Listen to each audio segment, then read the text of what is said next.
One of the drills I despise doing in my high school varsity soccer team was dribbling through cones. Every time the coach said we were going to do this drill, I would audibly groan and go off to the line as if this would make him do something different. And then I'd turn my brain off like a zombie and dribble left and right over and over and over again. The entire time, questions flooded my mind. Why were we doing this drill instead of playing with our teammates on the field? Why were we going left and right when we would never do that in an actual game? And why were we looking at the ground when doing the drill instead of up at other players? Sure enough, when we actually got to the field, this dribbling practice did not work because the ball would just be taken straight from me. That might also be because I just suck, but I'm gonna say that it's the drill because that makes me feel better. So you would think that coaches would have caught on by now that this drill sucks donkey barnacles,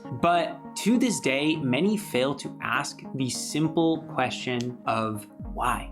Why are we using this activity instead of another? Why does it improve our skill? Unfortunately, my disappointment doesn't end there because another skill activity that I just had a horrible experience in was writing in school. And in school, I was taught there was one right way to write. That was with 3 body paragraphs, an introduction, and a conclusion. I wasn't encouraged to individualize my writing, to write something I deeply cared about, to find my own voice, to break the rules, to start 3 sentences with the word to because I wanted to and I thought it would embody my voice. Only when I started writing for myself did I finally get to uniquely express my own playful, zesty, bubbly way of talking. And you likely experience variations of both of these things mentioned in your own way. Replace soccer with basketball, tennis, baseball, cooking, any skill activity you can think of, these same mistakes show up. In my soccer example, the fundamental mistake is you can't separate skills from the environment that they're learned in. And in the writing example, it's the mistake of assuming you can slap the same fundamentals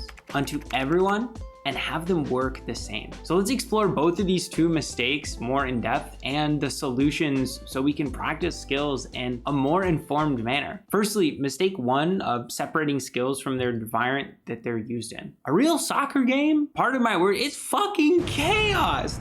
Sometimes it feels one step away from barbarism. Players are bumping into each other like some floppy mannequin. The ball is going everywhere. It's going that way. Oh no, now it's going that way. Information is constantly changing. The positions of teammates and opponents, the speed and direction of the ball, the boundaries of the play area, everything. And all of this information plays a massive role in how we should dribble. So when you practice dribbling through static cones, the environment that you're dribbling in is nothing like the actual game. It's dramatically simplified. It's like drawing the Mona Lisa in 256 times 256 pixel art and then saying it's the same thing. So as a result of this simplification, the skills developed don't translate to the actual game. The way you feel also isn't the same. Have you ever obsessively practiced a speech in front of a mirror and gotten to the point where you think you're real good at it, you got it down, and then you actually give it in front of an audience and all the anxiety of talking to living, breathing human beings comes up and you're like, oh my God. And suddenly you can't actually give the speech. The skill not translating to that environment because you didn't practice the skill in a similar environment. So how can we practice skills better keeping this in mind? Firstly, it's really blindingly obvious, but ask why. Like in soccer, are you trying to simulate a game? Are you trying to practice your defensive skills? Are you trying to score a goal? My high school soccer coach used the dribbling session practice because that's what every other coach was doing. But nobody was asking themselves, why use that? Instead, we could practice dribbling by playing a game that we've been doing for hundreds of years, tag. Dribble tag is awesome. Instead of dribbling through cones, you have players with balls and then players without balls, as well as maybe the coach themselves, trying to take the balls from them. And this is phenomenal because it involves like moving in different directions, looking up instead of down the entire time, and also having more fun. So it's just a vastly better and more translatable skill to environment relationship. All of it comes with just asking why. And the next thing that you should do is make practice sessions more game-like. You can't separate skills from environment, so try to practice in the same environment as possible as you will play in the game. So let's use soccer as an example again. Many soccer coaches practice team positioning by writing on a board inside of their school classroom. And instead of doing that, you could practice outside and use a coach on the sideline with a board and perhaps like go over it with the team and then immediately do it on the field in real time. Or even have one person with a board on the side and then all the people on the field and the person on the side giving them orders, just like in a real game. So mistake 2 is forcing the same fundamentals on everyone. And this problem stems from a larger issue regarding learning, which is many think that the fundamentals are fundamental to everyone. See what I did there? But when we force fundamentals on someone without adapting it to them, we not only sacrifice intrinsic motivation, but also downright make them worse at it. So why do we still do it? It's because many people still have the perception of the mind as a computer. And regardless of the environment, computers work the same unless you spill coffee on them, which I definitely have not done. For coders, this can be great. You can work on a single piece of code, plug it in, and it should work the same regardless of environment. And if the mind ran like a computer, you could implement the same fundamentals on everyone and it would work the same across contexts. But humans don't work like computers. According to Anne Murphy Paul in her book, The Extended Mind, cognition is not brain-bound, but rather extends itself into the outside world itself. In other words, our external environment directly affects the way that we feel, think, and behave. Our body movements, gestures, what I'm doing right now, built environment, natural environment, digital environment, and the people we surround ourselves with have a massive effect on us, which can alter our cognition. And our environment can change our cognition, which in turn causes us to change our environment, which changes our cognition, which, you see where I'm going here?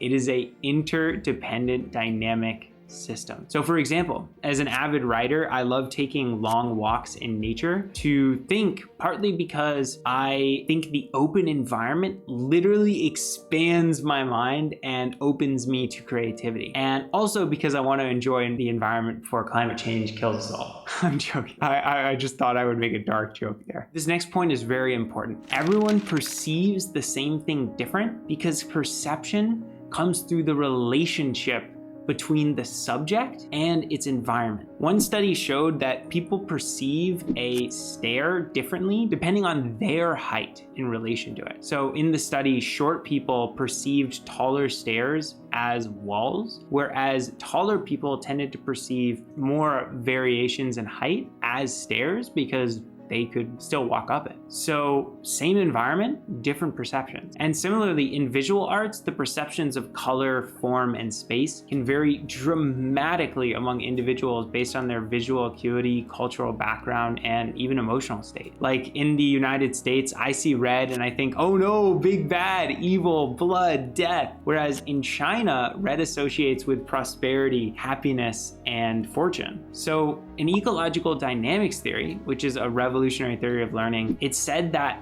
because of these different perceptions, different people have different affordances, which are opportunities for behavior based on the unique subject to environment relationship. So for example, in the staircase study, people had different affordances based on how tall they were for the stairs. And all of this, differing perceptions based on the subject environment relationship and affordances, clearly show how the mind is not like a computer, and we can't force the same fundamentals on different people. It's like trying to use a circular cookie cutter to mold square brownies. Might work, but it's difficult. So how can we practice skills better keeping this in mind? Give people problems, not solutions. The fundamentals are fundamentally different between people. So I'm not saying that fundamentals have no use in skill practice, but they should be adapted to the specific person. And by giving people problems instead of solutions, you force them to come up with their own adapted solution to the problem. So for example, one of my favorite ways to get writing assignments from professors is just get questions to think about or points to hit upon instead of exact structures to use, because this opens up a ton of unique ways to structure and ideate my actual writing. So for one of my essays in my educational psychology class, my professor gave us this 4 points that we had to hit for our writing prompt, which was first, identify 2 concepts or approaches from within educational psychology, then explain the details of the concepts and how they intersect in a classroom, include elements of your fieldwork in the discussion about how the theories apply to learning, and finally, discuss ways you observe or would insert these theories into classrooms through delivery or management strategies. So notice he didn't give us structures exactly on how to do this, but rather opened up the structure to us, which gave so much creativity. And my final essay ended up being what games can tell us about increasing engagement and intrinsic motivation in the classroom. You can do the same thinking to any skill-based endeavor. Just create a problem for yourself or someone else to solve that can help them come to a personalized